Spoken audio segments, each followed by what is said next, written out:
Olá pessoal, hoje eu vou falar um pouquinho aqui sobre uma rixa, né? uma briga que está havendo entre os libertarianos e os conservadores.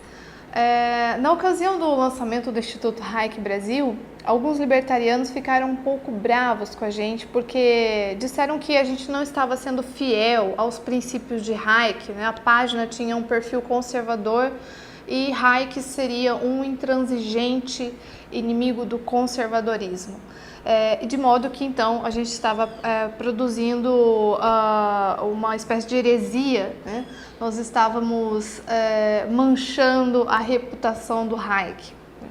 Bom, em primeiro lugar, eu acredito que este equívoco, esta confusão, né, em relação a se o Hayek era contra os conservadores ou a favor, né, dos libertarianos, vem do texto do Hayek intitulado Por que não sou um conservador? Neste texto, o Hayek fala abertamente que não é um conservador, porque os conservadores são avessos à mudança, ao progresso, à transformação, e ele defende a modernidade, a renovação, enfim, o avanço, o progresso da sociedade.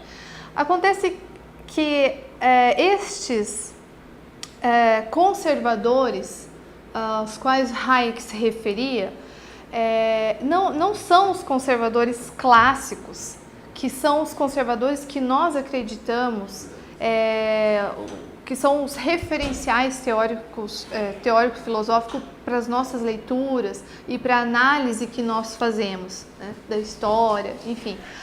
Estes conservadores, eles são os chamados Tories, né, do partido Tory da Inglaterra, no século XIX. Então, acho que todo mundo sabe, né, a Inglaterra ela tinha dois partidos que disputavam a influência, né, política, os Tories e os Whigs, né. Os Tories seria o pessoal atrelado à agricultura, né, ligado às atividades do campo, e os Whigs, os liberais, né, o pessoal ligado à cidade, às atividades industriais. E esses dois partidos, eles de fato tinham uma divergência política e ideológica muito grande. Os Tories, por exemplo, eles defendiam determinados privilégios, a permanência de benefícios, né, isenções fiscais, que eles tinham como, por exemplo, a lei de trigos, a lei de cereais, que beneficiava os produtores de cereais em detrimento da população. Enquanto que, obviamente, os Whigs lutavam pela derrubada desses privilégios aristocráticos, né?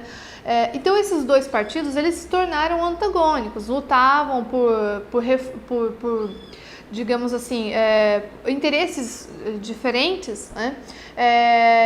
E assim os Tories queriam conservar os seus benefícios, manter o status quo, e os Whigs mudar a legislação, modernizar, né? Derrubar a lei dos cereais, por exemplo. Então este é o conservador a qual o Hayek se refere neste texto, porque não sou um conservador.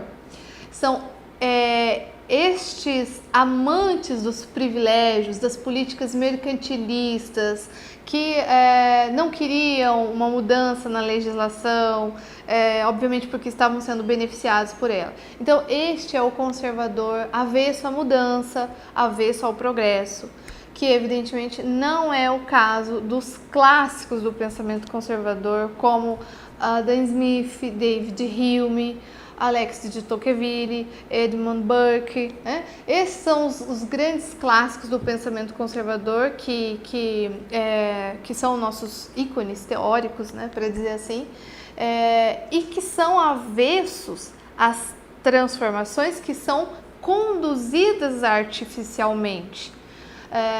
Ou seja, Adam Smith, David Hume, Tocqueville, por exemplo, eles eram contra as transformações que eram produzidas artificialmente por determinados grupos e que, digamos assim, tinham interesses espúrios, né? Isto a gente pode jogar para os dias de hoje. Então, quando o conservador por exemplo, se coloca contra movimentos feministas, movimentos gaysistas, aí os libertarianos dizem, olha, tá vendo, vocês querem impor uma moral, vocês acham que tem ali os valores superiores e querem estabelecer isso, quer dizer, querem impor isso às outras pessoas. Não, nada disso. Um conservador jamais vai querer impor uma moral às outras pessoas. O que ocorre é que estas manifestações que estão ocorrendo nos nossos dias, como o gaysismo e o feminismo, são movimentos conduzidos, manipulados por grupos políticos que têm um interesse muito específico, um interesse ideológico, político muito específico. Não é fruto de uma evolução natural espontânea da sociedade, como deveria ser, né? Logicamente, toda a mudança. Então, a mudança que é fruto dessa evolução natural, a tal evolução natural da ordem espontânea, né, que Hayek fala, ela é bem-vinda, obviamente ela é louvável, é assim que o progresso ocorre, é assim que a mudança acontece.